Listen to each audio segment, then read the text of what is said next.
16절까지입니다. 한 절씩 읽고 마지막 절은 같이 읽습니다.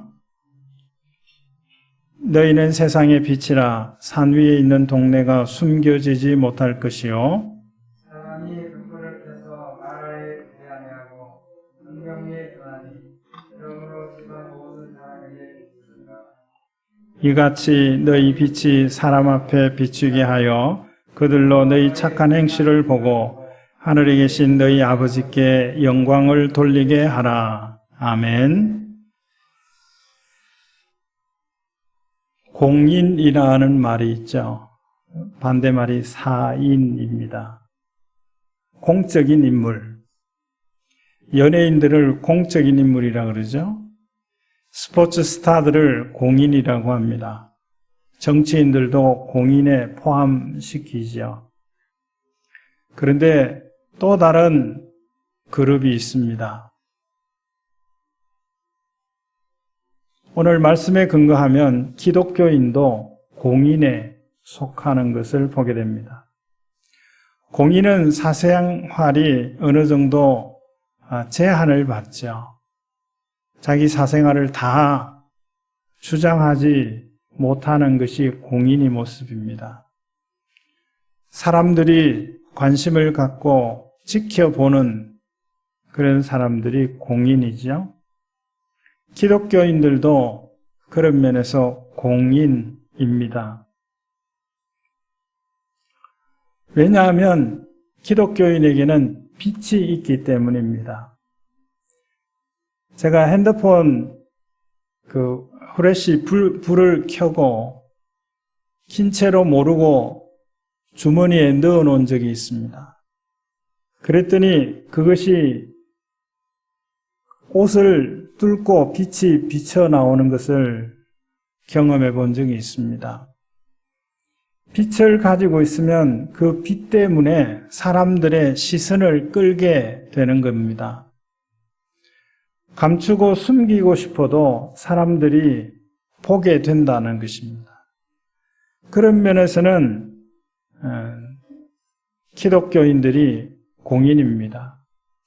예수님께서 이렇게 말씀하셨습니다. 나는 세상의 빛이다. 나는 세상의 빛으로 왔다. 라고 말씀하셨습니다.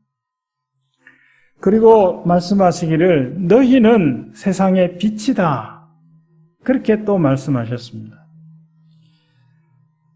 요한복음 8장 12절은 내가 세상의 빛이니 나를 따르는 자는, 다시 말해서 나를 믿는 자는 어두움에 다니지 아니한다. 그러므로 너희는 세상의 빛이다 라고 말씀하신 겁니다. 여기에 너희는 누군가 하면 마태복음 5장에 보면 마태복음 5장을 산상수훈이라고 별명을 지었죠. 사람들이 예수님께 나옵니다. 여러 가지 이유 때문에 나왔지만 천국에 대해서 가르치시는데 그것을 듣고자 해서 예수님께 나왔습니다. 그때에 몰려 나온 사람들에게 예수님께서 천국을 가르치셨습니다. 말씀을 가르치신 겁니다.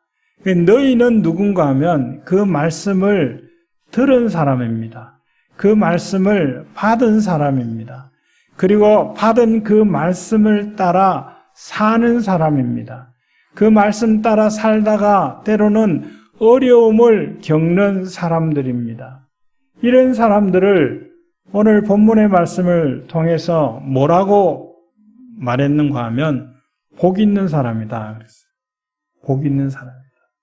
복 있는 사람이 어떤 사람이에요? 하나님의 말씀, 천국의 비밀들을 듣고 그 말씀을 받아들이고 그 말씀대로 살아가고 때로는 그 말씀대로 살았다는 이유 때문에 어려움을 겪는 그런 사람들, 이런 사람들을 복 있는 사람이다 라고 말씀했습니다. 그러면 나는 복 있는 사람입니까? 스스로에게 한번 질문해 보실 수 있기를 바랍니다. 이 복 있는 사람이 세상의 빛이다 그랬어요. 복 있는 사람이 세상의 빛입니다. 예수님께서 나는 세상의 빛이다 라고 하시는 말씀과 너희는 세상의 빛이다 라고 하시는 말씀에 같은 것과 다른 것이 있습니다. 먼저 다른 것은 뭐냐 하면 예수님께서 나는 세상의 빛이고 빛으로 세상에 오셨다라고 했을 때 그 빛은 발광체입니다. 생성체라고 하는 거죠. 그런데 너희는 내 말을 듣는 하나님의 말씀을 배운, 받아들인 그 말씀대로 살다가 어려움도 겪는, 그래서 복 있는 너희들은 세상의 빛인데 빛을 너희가 스스로 만들어내는 것이 아니라 빛을 반사하는 존재라 하는 거예요. 빛을 주셔서 그 빛을 가지고 있는 사람이다. 이런 면에서 다른 면이 있습니다. 그러나 같은 것은 뭔가 하면 세상의 빛이다라고 하는 거예요. 세상의 빛을 비추인다라고 하는 것이 같은 것입니다.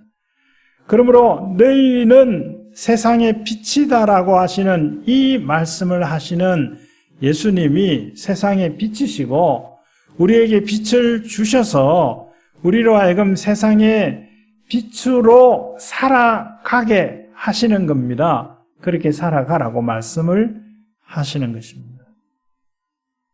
세상은 어두움을 말하는 겁니다. 세상은 어두움을 말하는 겁니다. 어두움은 빛이 비추어지면 사라집니다. 빛이 비추어지면 어두움 가운데 있던 것들이 사라집니다. 아마존에서 선교하시는 선교사님의 간증 내용 가운데 아마 지하 방에서 살 때 불을 켜면 바퀴벌레가 손살같이 도망가더라는 거예요. 그렇게 햇빛이 들어오면 꿉꿉한 곰팡이 냄새들이 사라지게 되더라는 겁니다. 빛이 비추어지면 어두움 가운데 있던 것들이 사라지는 겁니다. 빛이신 예수님께서 우리에게 빛을 비추어 주시는 이유가 뭡니까? 우리 가운데 어두운 부분들이 있기 때문입니다. 예수님, 빛이신 예수님이 오셔서 우리의 비추어 주시면 우리 가운데 있는 어두운 부분들이 사라져야 합니다. 어두운 생각들, 어두운 습성들, 이런 것들이 사라져야 합니다. 세상의 빛이다라고 하는 것은 어두움을 물리칠 수 있는 존재라는 것입니다.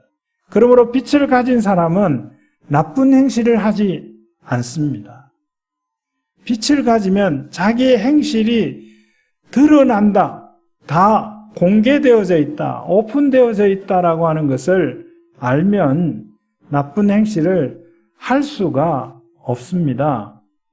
에베소서 4장에 보면 이방인이 마음에 허망한 것으로 행함같이 하지 말아라 그랬어요. 이 마음에 허망하다라고 하는 것은 헛된 생각을 하는 것을 말해요. 헛된 생각을 하는 것으로 행하지 말라 그랬어요. 왜 이방인들이 마음에 허망한 것으로 행합니까? 그것은 빛을 받지 못했기 때문에 그래요. 말씀을 받지 못했기 때문입니다.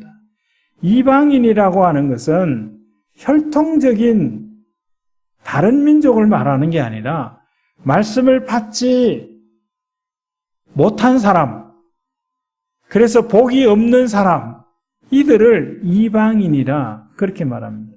나와 다른 사람, 내가 아는 것을 모르는 사람을 우리가 흔히 이방인이라고 말하지만 성경적인 의미는 말씀을 받지 못해서 하나님을 알지 못하는 사람, 그들이 이방인들입니다.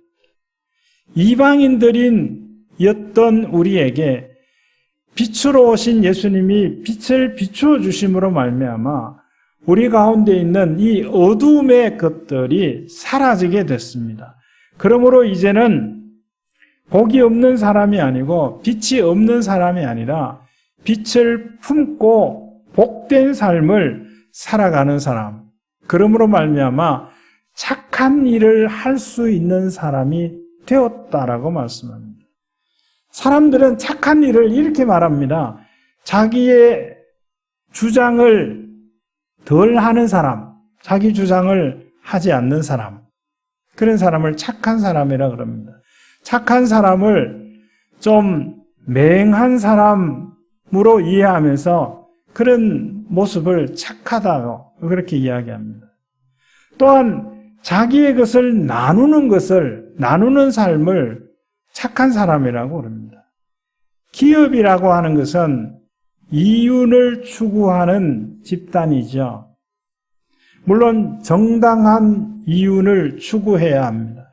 과한 이윤을 추구하고 하려고 매점매석하고 경제를 왜곡시키고 하면 법의 제재를 받죠. 그러나 정당한 이윤은 보장받아야 하고 보장받습니다. 기업의 존재 목적은 이윤을 내는 거죠. 그런데 어떤 기업들은요, 이윤이 목적이 아닙니다. 기업은 합니다. 나누기 위해서 기업을 하는 그런 기업도 있다는 사실을 아십니까?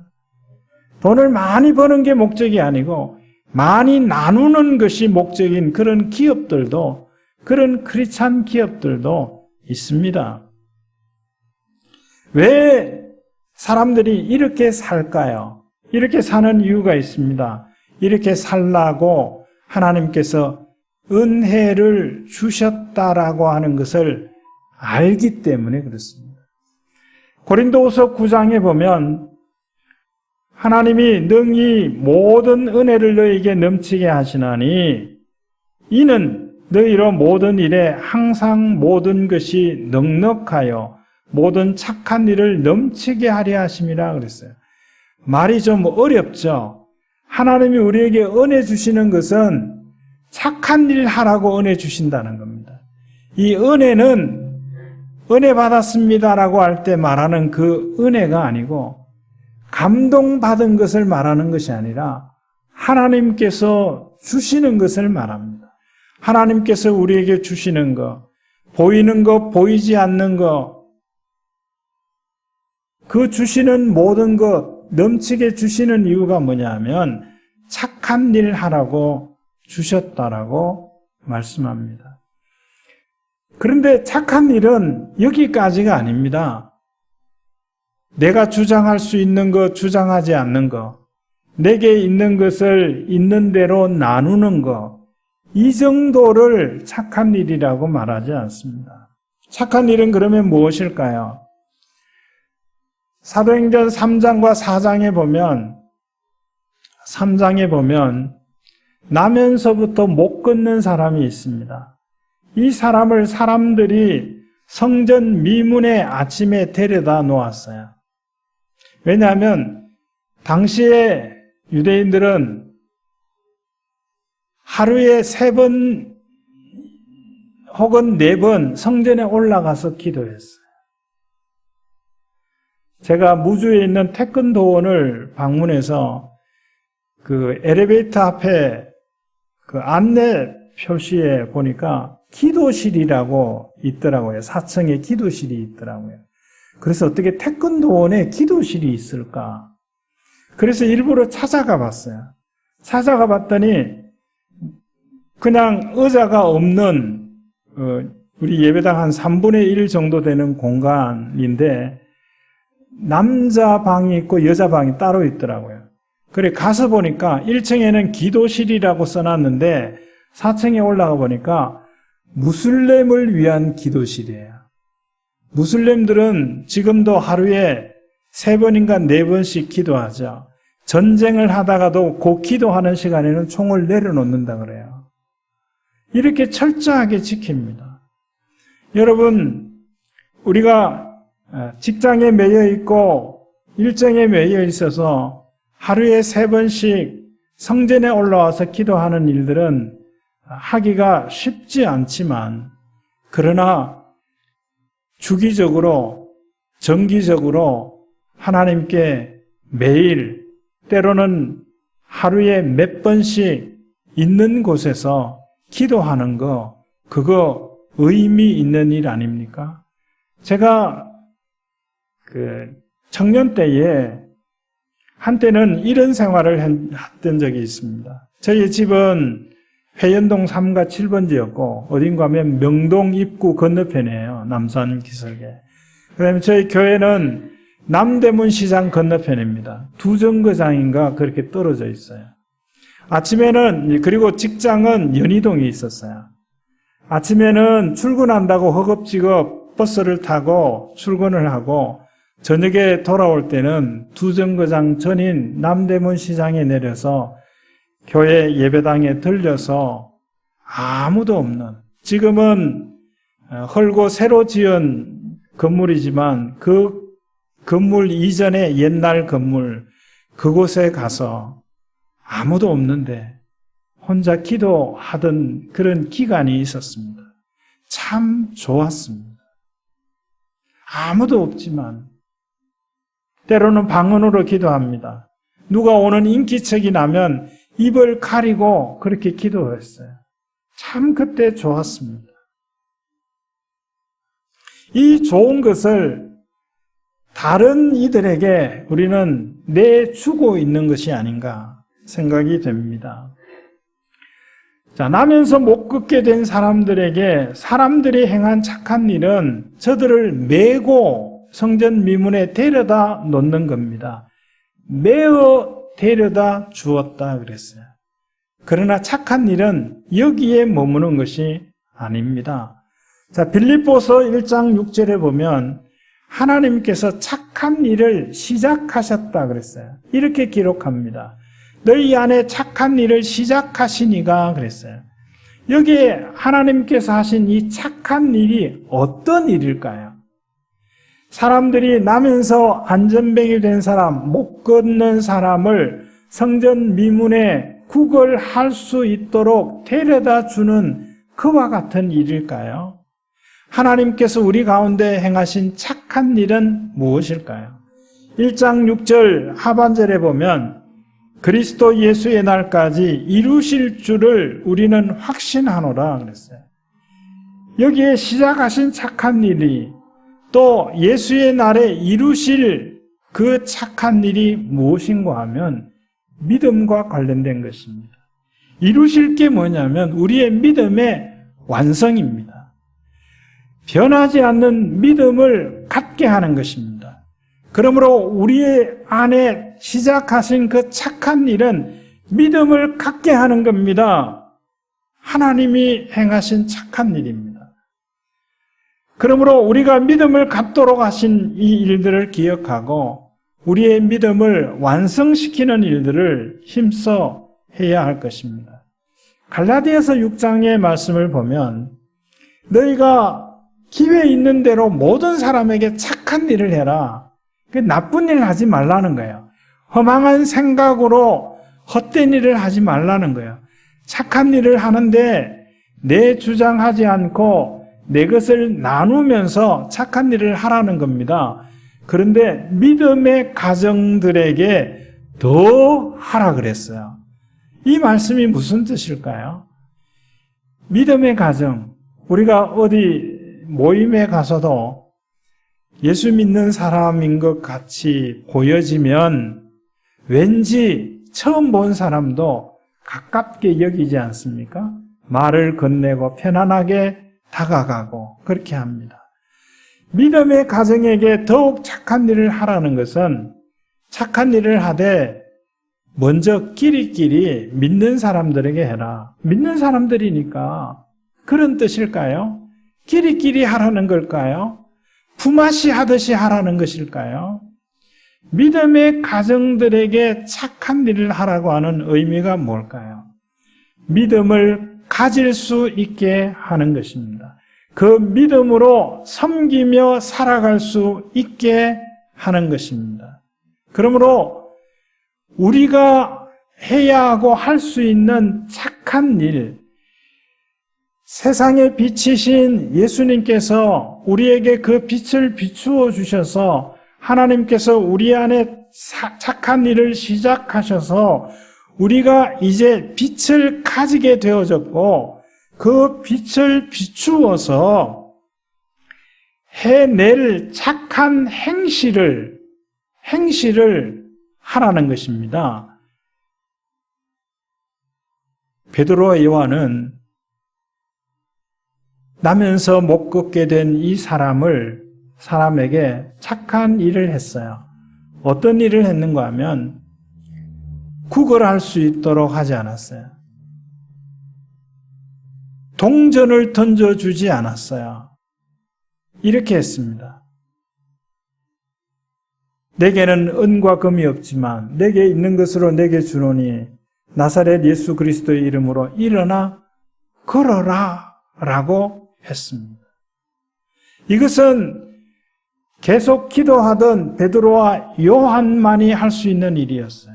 사람들은 동전 던져주고 빚 갚은 마음으로 그 길을 떠날 수 있었습니다.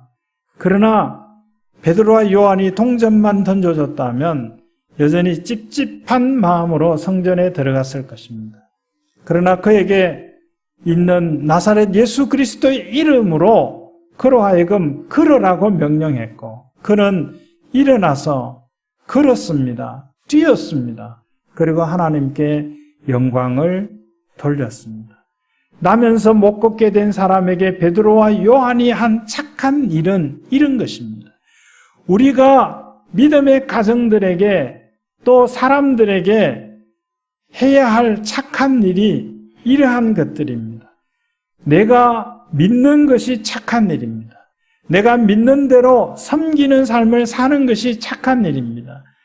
내가 믿게 하는 것이 착한 일입니다. 내가 믿게 한 대로 그가 섬기는 일들을 하는 것이 그것이 착한 일입니다. 때로는 우리가 믿을 수 있는데도 믿지 않고 있지는 않습니까? 그거는 착한 일이 아닙니다. 섬길 수 있는데 섬기지 않고 있는 일이 없습니까? 그거는 착한 일이 아닙니다. 믿을 수 있게 도와줄 수 있는데도 불신하게 만든다면 그거는 착한 일이 아닙니다. 섬길 수 있는 사람을 힘 빠지게 해서 섬기지 못하게 하는 것이 한다면 그것은 착한 일이 아닙니다. 잘 섬길 수 있도록 디도서 3장 8절에 보면 너는 이 여러 것에 대하여 굳세게 말하라. 이 여러 것에 대하여라고 하는 것은 디도서 3장에 기록한 대로 디도서 3장은 베드로와 요한과 같은 사명자들에게 주시는 말씀이에요. 섬김을 하는 사람들에게 주시는 말씀입니다. 너희는 섬김의 삶을 살 수 있는 사람이다.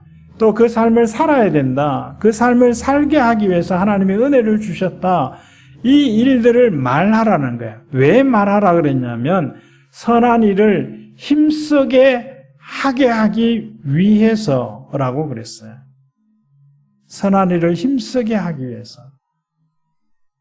그러므로 우리가 할 일은 잘 믿는 일입니다. 우리가 할 일은 잘 섬기는 겁니다. 그게 우리가 할 일입니다. 우리가 할 수 있는 일입니다. 물론 세상은 잘 믿지 못하게 합니다. 세상은 잘 섬기지 못하도록 방해합니다. 그럼에도 불구하고 잘 믿어야 합니다. 잘 섬겨야 합니다.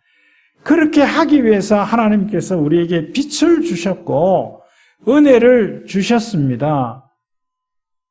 그러므로 선한 일에 힘쓰는 사람들이 되어야 할 것입니다. 더 나아가서는 잘 믿을 수 있도록 도와줘야 합니다. 그것이 우리가 할 수 있는 일입니다. 잘 섬길 수 있도록 도와줘야 합니다. 그게 우리가 해야 할 일들입니다. 그 일을 방해하고 있다면 우리의 하는 일은 착한 일이 아닙니다. 선한 일이 아닙니다. 은혜 받은 사람이 하는 일이 아닙니다. 복 있는 사람이 하는 일들이 아닙니다. 우리가 할 착한 일입니다. 이 착한 일에 쓰임받는 저와 여러분이 되어지기를 주님의 이름으로 축원합니다. 어두움에 밝은 빛을 비추어 주시고 작은 신음에도 응답하여 주시는 하나님, 그 하나님을 오늘도 만나게 하시니 감사합니다. 삶 가운데서 늘 만날 수 있게 하시고 이로 인하여 행할 수 있는 착한 행실들을 통하여서 하나님께 영광 돌려드리는 삶을 살아가게 하옵소서. 지금은 부활이요 생명이신 우리 구주 예수 그리스도의 은혜와 하나님 아버지의 다함이 없는 사랑하심과 성령님의 감동, 감화, 교통, 충만하심이 세상에 비치신 예수님께서 우리에게 빛을 비추어 어둠을 몰아내시면서 너희는 세상의 빛이라고 말씀하며 그 빛을 비추어 착한 행실로 하나님께 영광 돌리게 하라시는 말씀을 따라 살아가기로 다짐하는 성도들 가운데 이제로 영원히 함께 있을지어다. 아멘.